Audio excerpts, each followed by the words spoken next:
zaman semakin singkat. Dari Abu Hurairah radhiyallahu anhu menuturkan, Rasulullah shallallahu alaihi wasallam bersabda, tidak akan terjadi hari kiamat hingga zaman semakin singkat. Maka jadilah setahun bagaikan sebulan, sebulan bagaikan sepekan, sepekan bagaikan sehari, sehari bagaikan sejam, dan sejam bagaikan seperti terbakarnya pelepah pohon kurma. Hadis riwayat Imam Ahmad. Subhanallah, memang terasa. Terasa enggak? Sudah faham hadis ini? Ingat, Bapak Ibu ingat pertama saya jadi imam tarawih di sini? 2008, bulan Ramadan kan? Rasanya sudah lama tuh, kayaknya baru kemarin. Baru kemarin. Sambil saya, kalau saya masih ingat, masih terbayang ya, masih saya ingat jemaahnya, mukanya jemaahnya, bapak-bapak, ibu-ibu. Sambil saya masih tergambar lagi jadi imam di depan mihrab ini. Ini tanda apa? Saking cepatnya. Kadang kita ada janji sama orang, kita lupa berjanjian itu. Tiba-tiba ditelepon, enti di mana? Ana tunggu lama. Kenapa? Ini kan sudah hari Rabu, kan janjian. Astaghfirullahaladzim, ya Allah, ana fikir janjian minggu kemarin. Jadi saking orang tidak merasa, karena saking cepatnya, jaraknya, waktunya. Orang-orang yang dulu berjalanan jauh, mungkin ibu-ibu yang sudah usia bertemu orang tuanya, nenek kakeknya, neneknya yang dulu berangkat haji pakai kapal, bisa bermingguan, bisa berbulan-bulan kan? Menurut saya orang dulu kalau bikin acara keselamatan, fantas acara keselamatan dulu, karena orang yang berangkat belum tentu pulang, saking jauhnya. Sekarang ini termasuk juga salah satu ciri, yang dulu berjalanan bisa berbulan-bulan, sekarang hanya bisa berjam-jam. Ini juga termasuk ciri-ciri hari kiamat. Disingkatkan waktu, cepat. Malah belum kita kenyang tidur, sudah dibangunin, sudah sampai Makkah ini. Subhanallah. Jadi yang kita hitungkan, satu minggu saja menjadi seperti satu hari. Satu hari seperti satu jam. Satu jam sepertinya membakarkan satu daun dari pohon kurma. Satu tahun pun dari Ramadan sampai Ramadan, yang kita baru kemarin habis Ramadan, menunggu kedatangan haji, sekarang sudah masuk bulan Maulid. Sebentar lagi, tidak lama lagi masuknya bulan Ramadan. Saya waktu bertelefon mengundang Imam Masjid Kuba, saya fikiran untuk bersiap masih lama lah.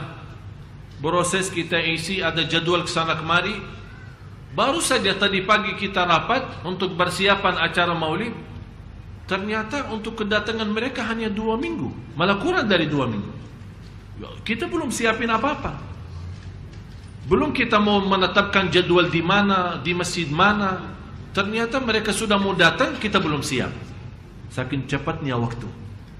Oleh karena itu Bapak Ibu, bahagia seorang yang sudah melihat waktunya secepat itu, tapi dia bisa memanfaatkan dengan zikir, dengan istighfar, dengan banyak baca Al-Quran, menjaga salat malam, menjaga salat berjamaah di masjid, terutama istighfar. Saya memberikan satu istighfar, mudah-mudahan bermanfaat, dan banyak ulama menyampaikan tidak ada yang baca istighfar itu seterus-terusnya sepanjang hari. Setiap kesusahan Allah berikan kemudahan, dan setiap kesempitan akan Allah bukakan pintu rizki seluas-luasnya. Astaghfirullah alladzi la ilaha illa huwal hayyul qayyum wa atubu ilaih. Saya ulang lagi. Astaghfirullah alladzi la ilaha illa huwal hayyul qayyum wa atubu ilaih. Istighfar dengan cara ini bukan hanya mengampuni dosa, memberikan kemudahan, dan memenuhi dan menyelesaikan hajat kita. Hajat lahir batin, hajat dunia akhirat. Tapi ingat satu hal, banyak orang ingin lewat istighfar Allah cepat mudahkan. Dia punya masalah fitnah, masalah dosa, masalah maksiat sudah bertahun-tahun. Begitu dia sadar, saat dan kapan sadar? Bukan sadarnya karena habis dosa maksiat, tapi dia mulai sadar kebetulan lagi menghadapi sebuah cobaan, ujian yang membuat dia stres sampai galau.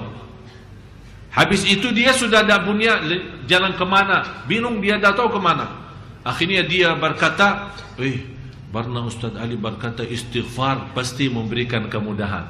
Habis bertahun-tahun maksiat, dia ingin lewat istighfar baru satu malam atau dua malam, kenapa Allah tidak memberikan kemudahan? Katanya istighfar memberikan kemudahan. Harus kita juga mensesuaikan.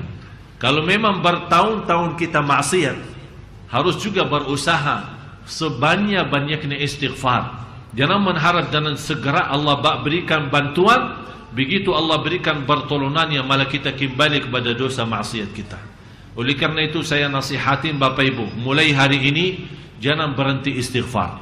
Anda di jalan, Anda di mobil, Anda jalan kaki, naik bis, motor, kemana saja Anda pergi, dalam keadaan wudu, tidak, dalam keadaan suci maupun halangan, dimanapun berada, dalam keadaan apapun, silahkan berbanyak istighfar. Astaghfirullah alladzi la ilaha illa huwal hayyul qayyum wa atubu ilaih.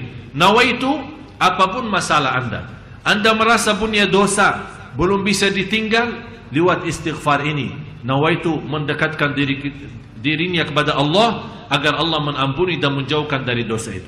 Anda punya masalah sama suami, Anda punya masalah sama istri, Anda punya masalah sama anak, Anda punya masalah sama siapapun, tetangga, atau ada seorang yang pernah kita pinjamin belum dia lunaskan, lewat berbanyak istighfar akan Allah berikan kemudahan. Dan ada satu saat orang sendiri akan datang dan melunaskan hutangnya, tambah kita tagih dan tambah kita cari. Itu kedahsyatnya dan kelebihan istighfar. Astaghfirullah alladzi la ilaha illa huwal hayyul qayyum wa atubu ilaih.